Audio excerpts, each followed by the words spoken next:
Broadcasting from the business capital of the world, this is the Podcast Business News Network. Hey, you think about it, we all grew up with books, and books are having another moment. You know, with all the technology, yes, you can read things on your screen, you can listen to audiobooks, it's all great, but people are actually buying physical books again. You know, it's same thing, vinyl's back, people are listening to records. You ever think about writing your own book? We're gonna take you through that journey, and one man can help you with all of it. That journey, which includes coming up with the concept, the characters, right down to the cover, the marketing of your book, even the editing and everything that goes in between the pages. He takes care of it. NFB Publishing is his company in upstate New York. He's Mark Pogodzinski. He's back with us. Hey, Mark, how you doing? Good. How are you doing, Steve? Doing well. We have a guest here today invited to the party, and this is somebody that you worked with, and this is Mike Parzymieso? Am I saying that right? Yes. Yeah. Wow, awesome. Thank you for being here, by the way. Thank you for having me. I appreciate it. So this book is all about fiction, and interesting story. I didn't expect a lot that is going on in this book to happen, but why don't you take us, and by the way, the book is called The Dale. Before we go anywhere, what's the title mean? The Dale is sort of a shallow dip in a part of land, and it's almost like a little valley, and it's where the most important parts of the novel occur. This little lost town at the edge of the Quabbin Reservoir in western Massachusetts. So lost little town. So that's what a Dale is. Wow. How would you phrase this book? Yes, it's fiction, but it's also kind of suspenseful. Would you say there's a little, loosely called here, horror connected with this as well? Yeah, supernatural thriller is what I would go with, is how I would categorize it. It started out as a horror novel, but the more I did research and the more work I got, started working on it, the more it became a supernatural thriller. And I think it's better for it. Wow. I want to get to the research part in a moment, but why don't you tell everybody what the book's about? This is a book about two things. Number one, it's about the power of faith and friendship in the face of incredible evil. It's about how far will you go to find the answers that you need to free yourself, but those answers can also destroy you as well. And if you're a friend, how far will you follow that person down the rabbit hole to help them find those answers? And secondly, it's about the intersection of faith and science. So in general, in our modern world, we expect them to be separate, but they often collide. And when it comes to the plot of the novel, it's the story of a girl who must decide if she is losing her mind, as her psychiatrist believes she is, because of a trauma when she was 13 years old, or if she's losing her soul, as her priest believes she is. Wow. It's almost as if she's in between, being pulled from both sides. That's correct. And the deeper she searches, the more she goes to that guilt, the more answers she finds, the more terrifying they become. And the more the possibilities become unfortunate and terrifying for her. Interesting story. And there's I would have never, the fact that it's suggested that she be recommitted to a psychiatric ward, and that's at the hands of her doctor? Correct. An interesting part about this novel is everybody believes that they're right. Everybody believes that they are doing the right thing for young Caroline Sullivan. Her psychiatrist believes she's on the edge of schizophrenia, that she's never overcome the trauma of being kidnapped at 13 and the divorce of her parents. A rather awful divorce. Her father is a successful musician, and she finds out at the beginning of one of his shows that they're getting divorced. And her priest, who has faced evil in his past, sees it. And they both believe that they have the answer to solve her problem. And of course, neither one of those answers is a good one. I'm either losing my mind or I'm losing my soul. And it's about her journey to discover which one of those is true and how can she move on with her life with that hanging over her head. There's so many different elements of the story. I'm even intrigued about her father being a well-known musician. Where do you come up with that? Like he could be anybody, any occupation. It's a great question, because when I was creating him, he had a much bigger role in the novel than he did originally. Originally he had a much larger role. I wanted a girl that had everything. I wanted a girl that would live a daydream kind of life, and then has that all taken away from her, and her world collapses. And how is it that she puts it back together and finds her way forward in the face of, malevolent evil?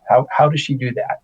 And that's how he came to play. He became a famous musician and a successful one at the peak of his career. But he's there simply so she can have this wonderful, beautiful life that gets taken away from her like that. Why a kidnapping? And I don't know if you want to share, if somebody hasn't read it yet, how that came to be. Well, she needs to have a conflict. And the conflict in the novel is she remembers being in one place, this house on the common of the small town in Western Massachusetts where she lived growing up.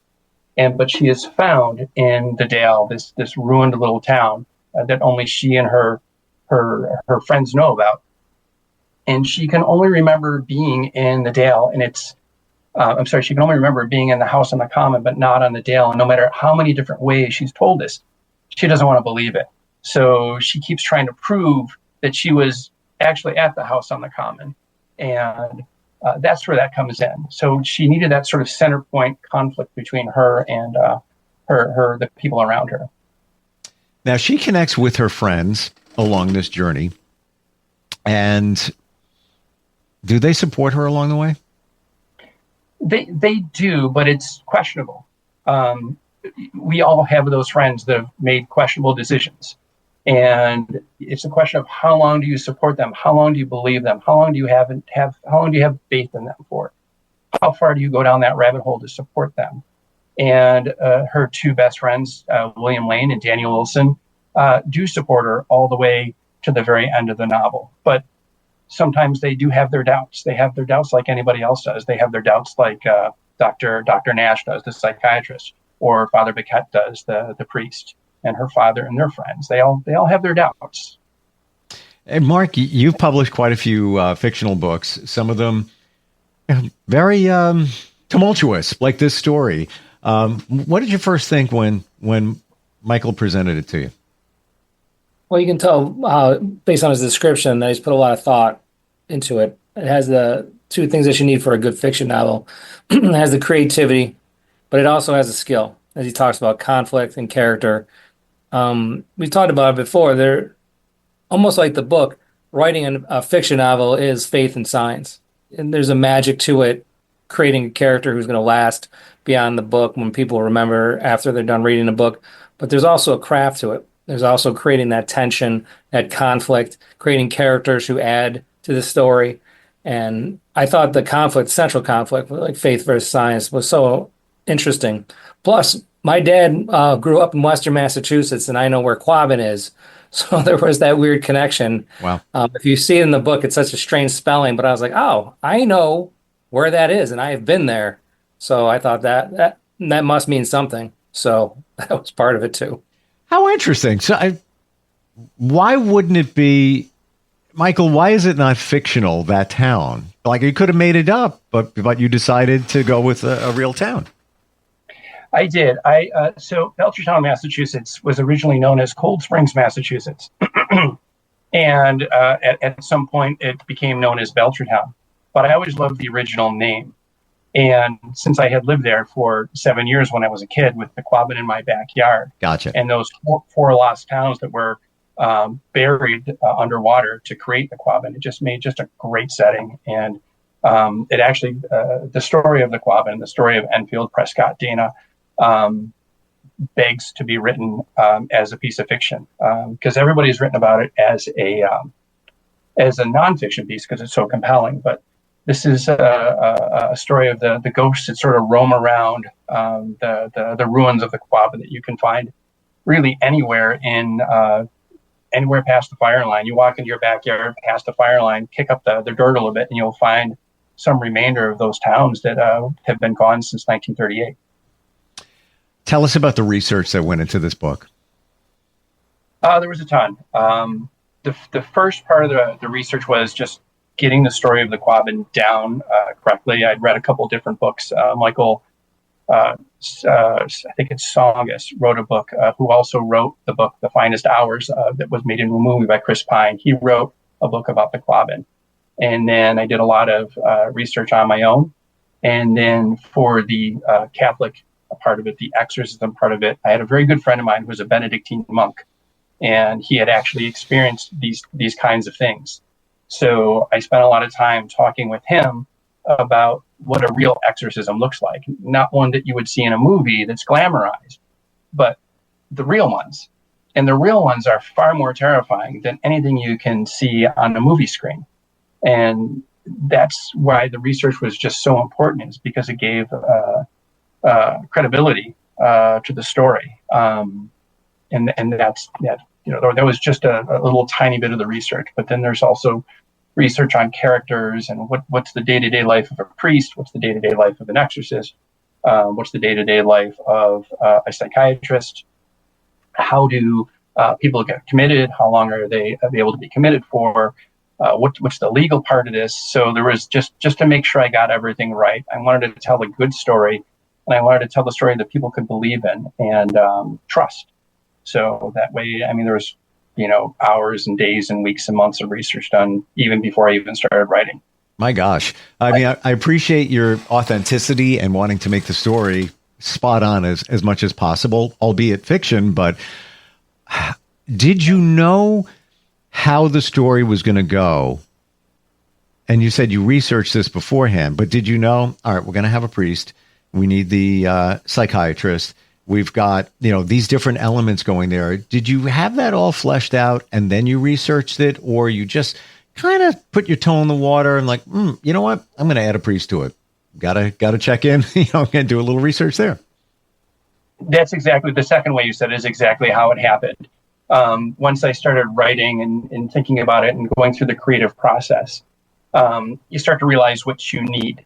And of course, whenever you write, you have your first initial ideas for a book. It's never the same as how it ends up. And I had this very flashy ending originally, and then it didn't work. So that's where sort of coming back to what we were talking about a second ago made a heck of a lot more sense than going that way. What was the hardest thing to research? The exorcism, the demonology piece. It's sort of, just I'm a regular Catholic guy, so it leads to a lot of late nights thinking about things. And the scariest thing that has ever happened to me was I had been spending a lot of time researching, demons and demons throughout history. And it was about 1:00 in the morning. I went to bed and I was thinking about the book, and I was just about to fall asleep. And this voice comes and it says, "So you think I wouldn't know?" And it was probably me just still thinking about the book. But I snapped straight up, and that kind of got my attention here. So you're not just writing a book to entertain people. You're writing a book that's got some depth to it. And, did I really hear a voice? I was probably dreaming. But if I wasn't, what does that imply? And that was the most difficult thing I had to deal with. How do you know that it wasn't a voice? I prefer to think it wasn't. Okay. I didn't want the devil talking to me. You know what I mean? I didn't want anybody from that side of the aisle knowing what I was working on. I would prefer just to be, it was just a dream. I got you. I'm not super religious. My kids are convinced it was real. Kids are convinced it was real. I've seen things, experienced things. I'll laser this down, but to the point here, it was 18 years ago. My son needed surgery. Just found out sagittal stenosis. The skull fuses together as a baby, and now they put a helmet on the kid and do therapy. But back then, you got to pick a doctor who's going to cut your kid's head open. So I'm like, where do I go with this? What do I do? How do I pick a doctor? And the clock was ticking. He's 9 months old. They said, you got to get this done within the next couple of weeks. Like, how do you pick? So started going back to church. started praying.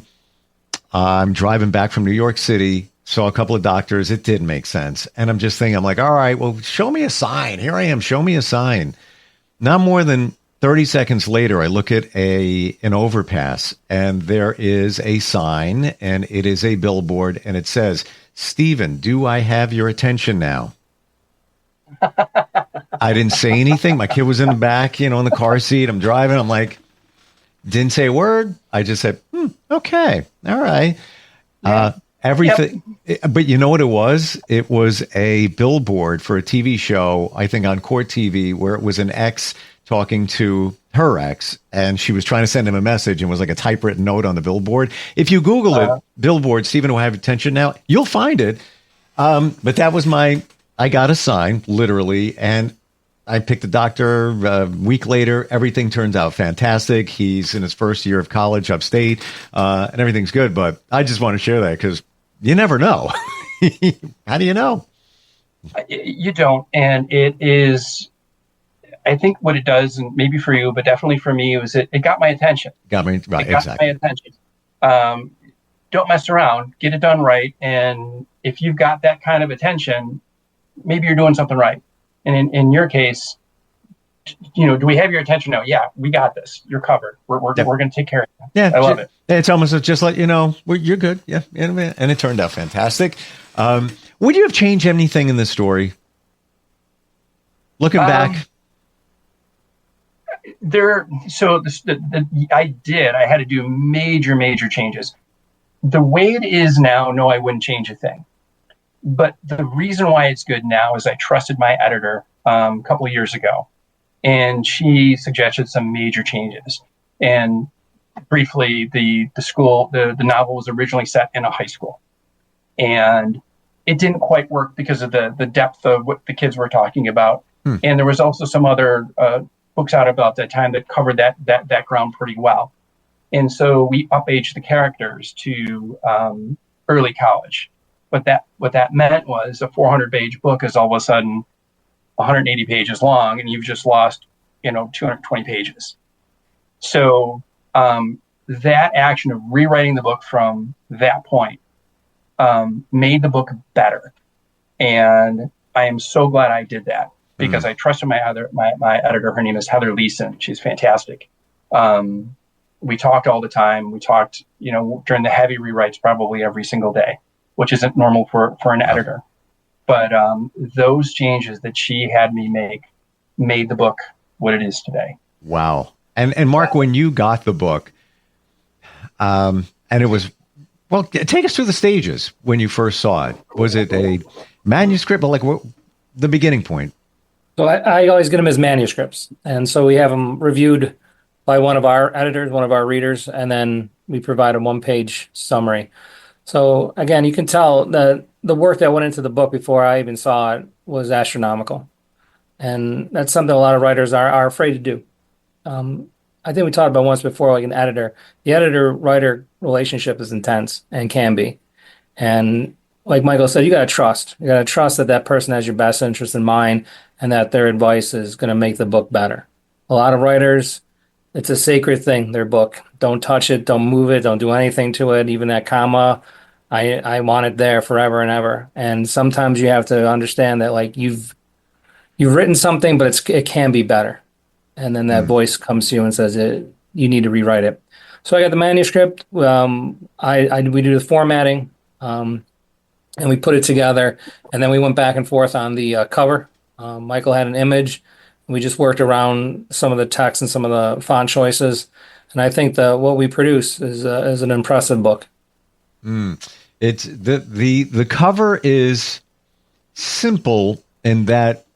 Well, you describe it, Michael. How would you describe the cover? It's a look into the Dale from above. Imagine yourself on a ridge and looking down into the Dale on an evening, just as the mist is coming off the Quab in late summer. Where'd you find this picture? Is this one you had? I had gone through a bunch of pictures, and I started working through Canva, and then that one really stuck out.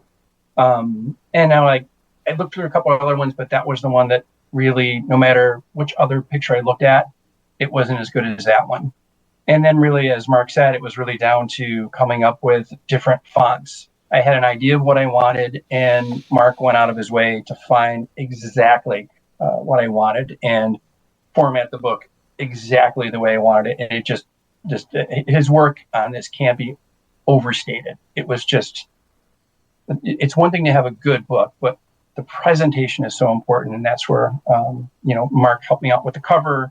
There's a couple other people that were working back and forth with me on the cover, but Mark really was a strong helper there, and the formatting was all him. So it was a fantastic job he did. I believe that's the mark of a true professional, when it looks easy, when it looks simple, but it's not. You could have went through 1,000 different fonts to nail this one. It's not the first one, but it looks like, that's because it all works. It all works beautifully. You get this like mystical, creepy kind of feeling looking at the cover. And even the Dale, if you don't know what the Dale is, it draws you in. I got to find out. Let me start flipping through. Let me figure this out for myself. Is this your first book, Michael? It's the first book I've published. I had written a book about 10, 15 years ago, and I thought about reworking it, but it didn't work as a novel. So I learned a lot of things about structure and how to put a novel together. And that piece was sort of literary fiction, sort of highbrow literary fiction. And I did it, I tried it. And then what I really wanted to do is just tell a good story, take someone on a ride, and, at the end, leave them with some hope and in the world. So no, this is not this is definitely my first novel that was published, but not the first novel I wrote. Do you have things going in your mind about what the second book might be? The second book is already done. And I had to talk to my editor when I was recommended by some people in my writers group that had read the first novel, that you got to write a follow-up to this. And I'm like, no, I'm just writing one book. I'm an English teacher. I want to fish. I want to be on my boat all summer. And then I started writing, and then I got together with my editor and showed her what I had, and she loved it. And next thing you know, we had to do it's a tight little needle you have to go through to make a sequel to this book, because actually I can't give away. I almost gave away something really important, and I'm glad I did. But suffice to say that it's a tight lane you have to walk through to make a sequel to this book. And when I did that, it opened up a lot of doors for me. In the first book, you're sort of constrained to what you can do. But in the second book, it was a lot easier, because the doors were wide open, because I couldn't go back to where I was. Plus, you've already established the characters. You're already, lack of a better description, you're off and running. I have to imagine that the second, not that the first book wasn't fun, but the second book probably was even more fun. Yeah, I wanted to write a barn burner. I wanted to write a book where it starts in the first sentence and keeps you running until the very last sentence, 350 pages later. Well, the first book is about someone trying to save their soul. The second book is about trying to prove to someone that they have a soul to save. So someone who doesn't want to believe. And it's essentially a chase. So it can be quite well. We're just about out of time. Final question, Michael. English teacher, were you obsessed with grammar? I am not. All right. I'm obsessed with writing and have my students just write. Grammar for me is a surface thing. It's something you do at the very end to make it look good. That's why we have editors. Beautiful. That's why I have proofreaders. Gotcha. And just reinforces how editors are so important, and the whole process. Thank you for sharing it. Very cool. Very cool. Looking forward to the next book. Mark, thank you. Somebody's thinking about doing this. Best way to reach out to you. How do they do that? You go to nfbpublishing.com. There's a simple form that starts the process. Awesome. Mark and Michael, thank you. Thank you for being here today and walking us through this journey. Really appreciate it. Thank you. We'll be right back.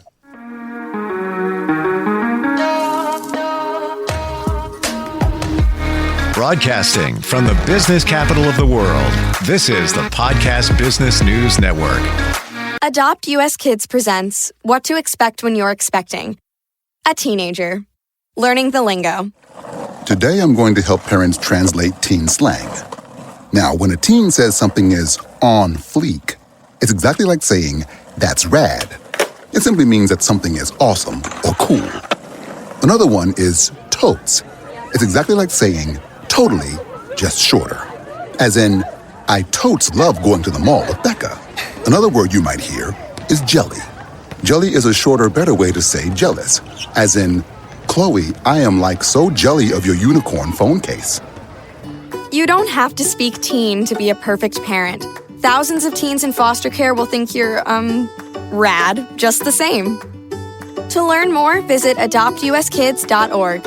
A public service announcement brought to you by the U.S. Department of Health and Human Services, Adopt U.S. Kids, and the Ad Council.